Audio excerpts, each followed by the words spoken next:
علیکم۔ پروگرام کلام الہی میں خوش آمدید۔ میں ہوں آپ کا میزبان احمد اسلم اور آپ دیکھ رہے ہیں الف میڈیا۔ کلام الہی ایک ایسے سلسلے کا نام ہے جس میں ہم اپنے ناظرین کے دینی و دنیاوی مسائل کے حل قرآن اور حدیث کی روشنی میں تلاش کرتے ہیں، جس کے لیے معروف عالم دین، پیر طریقت، راہبر شریعت، صوفی باصفا، عالم نبیل حضرت پیر ہمایوں ذوالقرنین خان صاحب کی خدمات حاصل کی گئی ہیں، جو آپ کے سوالات کے جوابات قرآن اور حدیث کی روشنی کے عین مطابق تلاش کریں گے۔ السلام علیکم۔ وعلیکم السلام۔ جیسا کہ پہلا پروگرام ہے، ہم تک آپ کی میلز، کوئی کانٹیکٹ، کوئی میسج نہیں پہنچا، اس لیے ہم ان بیسک جو ہر گھر میں مسئلہ ہوتا ہے ہم ان پر بات کریں گے۔ امتحان آنے والے ہیں، کچھ والدین اپنے بچوں کے لیے پریشان ہیں کہ ان کی یادداشت اچھی نہیں ہے، پڑھتے ہیں بھول جاتے ہیں یا پڑھنے کو دل نہیں کرتا، جی، ان کے لیے کیا ہونا چاہیے؟ اس میں ایک وظیفہ ہے ہر بچے کے لیے بہت بہتر ہوتا ہے۔ رب زدنی علما کو بارہا مرتبہ بچے کو پڑھائیں یا پھر بچے کے والدین اپنے بچوں کو لا تعداد پڑھ کے دم کریں، کم از کم 7 مرتبہ، زیادہ سے زیادہ، اللہ ان کو توفیق دے، درست نہیں ملے گا۔ صحیح، ماں باپ اپنی اولاد پہ محنت کرتے ہیں، بیٹا محنت کرتا ہے، جب وہ ایک لیول تک پہنچ جاتا ہے پھر اسے جاب نہیں ملتی، تو اس کے لیے کوئی وظیفہ جاب نہیں ملتا۔ سورہ مزمل ایک مرتبہ بعد نماز فجر پڑھے، ایک مرتبہ بعد نماز عشاء پڑھے، انشاءاللہ تبارک و تعالی اس کی محنت سے زیادہ بہتر اس کو نتائج ملیں گے، کیونکہ سورہ مزمل بہت بڑے ایمان کی حامل ہے۔ جی، تو کچھ اس طریقے کے بھی طالب علم ہوتے ہیں جو جاب وغیرہ نہیں کرتے، جی، وہ اپنا بزنس سٹارٹ کرتے ہیں تو جی، قرض کے نیچے دب جاتے ہیں، تو قرض سے مقروض کے لیے، قرض کی ادائیگی کے لیے کوئی ایسا وظیفہ کہ جس کے ساتھ جلدی قرض اتر جائے، اللہ پاک اس کے کاروبار میں برکت فرمائے، کوئی ایسا وظیفہ یا کوئی ایسا بعد نماز وتر، بعد نماز وتر 7 مرتبہ آیت الکرسی پڑھی جائے۔ صحیح، بعد نماز وتر آخری والی 2 جو ہے نا نوافل سے پہلے 7 مرتبہ آیت الکرسی پڑھے کوئی بھی شخص،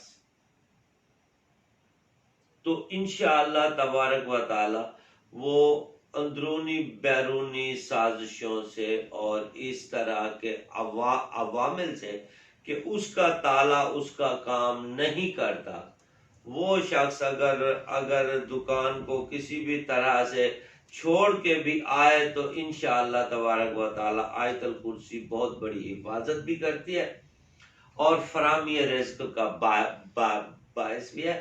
7 مرتبہ آیت الکرسی بعد نماز عشاء۔ چلیں، یہ تو ہو گیا قرض کی ادائیگی کے لیے۔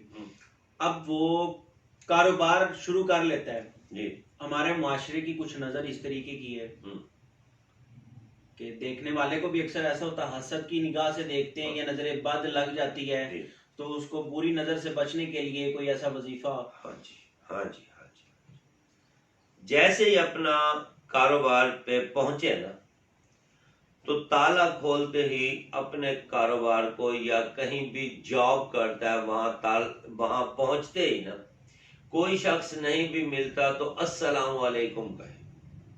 صحیح، اگر کوئی شخص ملتا ہے تو السلام علیکم کہے گا تو وہ اس کو جواب دے گا ٹھیک ہے۔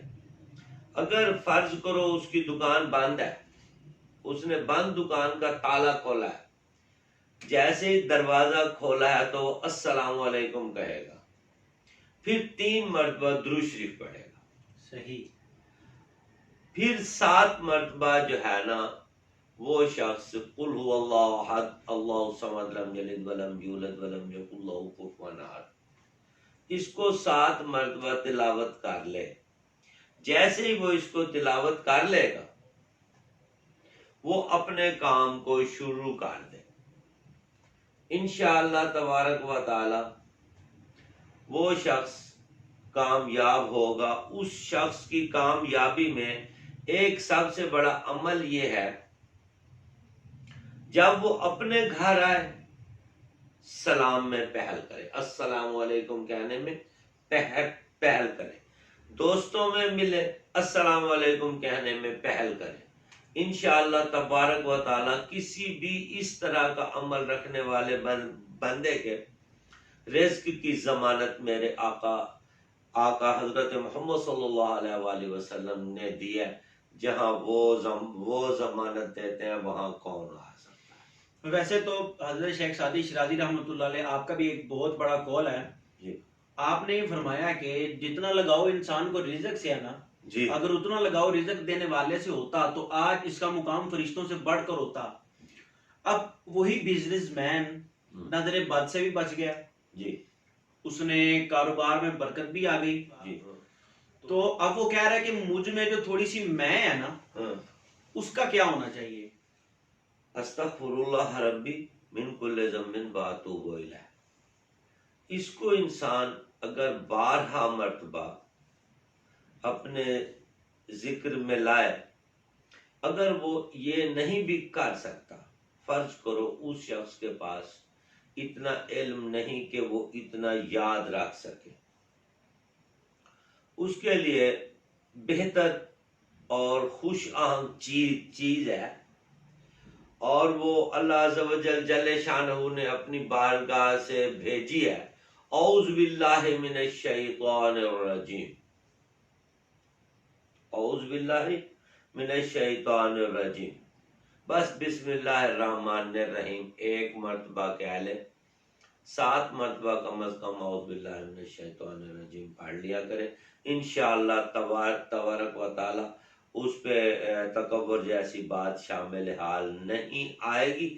لیکن پڑھتے وقت دھیان رکھے کہ اے ذات عالی شان، میں اس دھیان کے لیے پڑھتا ہوں، اس مسئلے کے لیے پڑھتا ہوں کہ مجھ میں عاجزی پیدا فرما. جیسا کہ ناظرین آج کا یہ ہمارا پہلا پروگرام تھا، کوئی میل، کوئی میسج، کوئی کال آج ہمیں ریسیو نہیں ہوئی، اس لیے ہم آخری سوال کے ساتھ اجازت چاہیں گے. بزنس مین اب وہ بن چکا ہے، اب اس نے اپنا کاروبار سٹارٹ کر لیا ہے جی، لیکن کوئی نہ کوئی مسئلہ اس کے سامنے آن کھڑا ہو جاتا ہے. جی وہ چاہتا ہے کہ جس طریقے سے میں نے سٹارٹ کیا ہے، مجھ جیسے کافی غریب بھی تھے، ان کی وہ ہیلپ کرنا چاہتا ہے لیکن وہ کر نہیں پاتا. وہ تکبر بھی نہیں کر رہا، ہر کام سے وہ مکمل توجہ دینا چاہتا ہے، لیکن وہ اپنے غریبوں کی مدد کرنا چاہتا ہے لیکن وہ نہیں کر پاتا. تو اس کے لیے کوئی حصول برکت کے لیے کہ وہ دوسروں کی بھی مدد کر سکے. ہاں جی، وہ شخص فجر کی نماز کے بعد کسی کی بھی مدد کرنا چاہے، جی جی، فجر کی نماز کے بعد عموماً کچھ تھوڑا بہت اناج لے، تھوڑا بہت اناج لے، گندم لے، چاول لے، چنے لے، کوئی چیز لے، تھوڑا بہت اناج لے. اناج لے کے نا اس کو کسی محفوظ یعنی کہ ایسی جگہ پہ کہ جہاں عام طور پہ بندوں کے پاؤں نہ جاتے ہوں، عام طور پہ کوئی شخص نہ جاتا ہو، پرندوں کی ایزی اپروچ ہو، صحیح، وہاں پہنچا، اپنے گھر کی چھت کو استعمال نہ کرے، صحیح پہنچائے.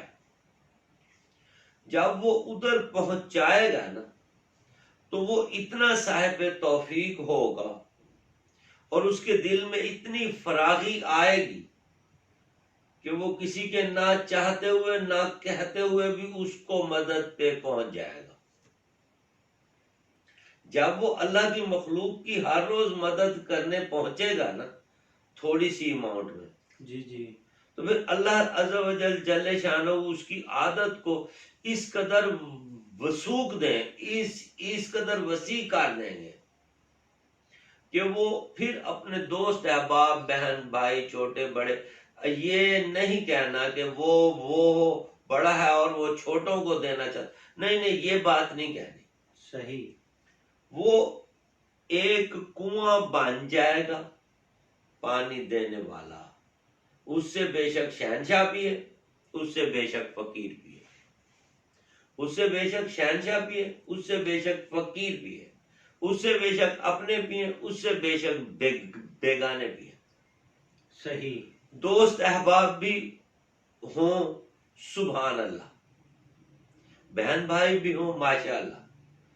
وہ شخص ہمیشہ اور ہمیشہ اس قدر کرے گا کہ جو پرندوں کی خدمت کرے گا نا روز، انشاءاللہ تبارک و تعالی وہ بے شک اس کا بزنس چھوٹا ہوگا یا کہ زیادہ ہوگا. اب ایک شخص ہے، اس کا بزنس تو ہے تھوڑا، صحیح. لیکن اس کو ذرائع کا پتہ ہے، یار فلاں شخص سے نا اس کو کچھ مل سکتا ہے جی جی. برائے قرض، جو کہ شرائط بھی کم ہے، یا فلاں بینک ہے، یا فلاں گورنمنٹ کی سکیم ہے، کچھ ہے، وہ پھر کسی نہ کسی طرح سے نا اللہ کی مخلوق کی خدمت میں انشاءاللہ کامیابی رکھے گا. اگر اس کو ہر ہفتے میں ہر روز توفیق نہیں ہے، کم از کم اس کو ایک دن توفیق ہے، 2 کچھ دن توفیق ہے، وہ یہ کام کرے، انشاءاللہ تبارک و تعالی وہ ہمیشہ اپنے آپ کو بھی اچھا کرے گا اور دوسرے دوست احباب کی بھی خدمت کرنے میں کامیابی رکھے گا. اور کوئی بات محترم؟ صحیح. ناظرین، اللہ کے رستے پہ خرچ کرنے سے اپنا مال زیادہ ہوتا ہے. حضرت موسیٰ کلیم اللہ، جو کہ اللہ تعالیٰ سے ہم کلام ہوا کرتے تھے، ایک شخص حضرت موسیٰ آپ سے ملا اور عرض کرتا ہے کہ اے موسیٰ، آپ جب اللہ سے ہم کلام ہوتے ہو تو اللہ سے میری ایک بات کیجئے گا، مجھے پیٹ بھر کے کھانے کو نہیں ملتا، کبھی ملتا ہے کبھی نہیں ملتا، اور جب ملتا ہے تو اتنا نہیں ملتا کہ میں پیٹ بھر کے اپنی بھوک مٹا سکوں. حضرت موسیٰ علیہ السلام اللہ رب العزت سے جب ہم کلام ہوئے تو اس بندے کی فریاد سنائی کہ مولا، فلاں بستی میں فلاں آدمی ہے، وہ یہ کہتا ہے کہ مجھے میرا رزق پورا نہیں ملتا. اللہ نے فرمایا موسیٰ، اس سے کہو کہ آپ کی زندگی میں جتنا رزق ہے نا، اگر بڑھا کے دوں نا تو رزق پہلے ختم ہو جاتا ہے اور آپ کی زندگی جو ہے وہ لمبی ہے. اب حضرت موسیٰ علیہ السلام آپ نے اللہ کا پیغام آ کے اس شخص کو سنا دیا. اب وہ شخص کہتا ہے اے موسیٰ، اللہ سے کہو میرا رزق مجھے ایک ہی دفعہ دے دیا جائے. حضرت موسیٰ علیہ السلام اللہ سے ہم کلام ہوتے وقت آپ نے عرض کی کہ مولا، وہ شخص کہتا ہے کہ مجھے میرا رزق اکٹھا مل جائے. اللہ نے فرمایا دے دیتے ہیں. حضرت موسیٰ علیہ السلام ایک دن اس شخص کے جب قریب پہنچے، اس شخص کے پاس رزق تھا کافی مقدار میں. اس نے ایک وقت کا کھانا کھایا، باقی اس نے غریبوں میں تقسیم کر دیا. اگلا دن آیا تو وہ رزق دگنا ہو چکا تھا. جی. تو حضرت موسیٰ علیہ السلام آپ نے اس سے پوچھا کہ جناب یہ کیا ماجرا ہے، کل تو یہ آدھا تھا، آج یہ دگنا کس طرح ہو گیا؟ تو وہ بندہ کہتا ہے اے موسیٰ، آپ نے وہ بات نہیں سنی کہ رب نے خود فرمایا ہے جو میری بارگاہ میں ایک خرچ کرتا ہے میں اسے 10 دنیا میں اور 70 گنا آخرت میں دیتا ہوں. تو ناظرین، انہی کلمات کے سائے میں اپنے میزبان احمد اسلم کو اجازت دیجیے. اللہ نگہبان، پاکستان زندہ باد.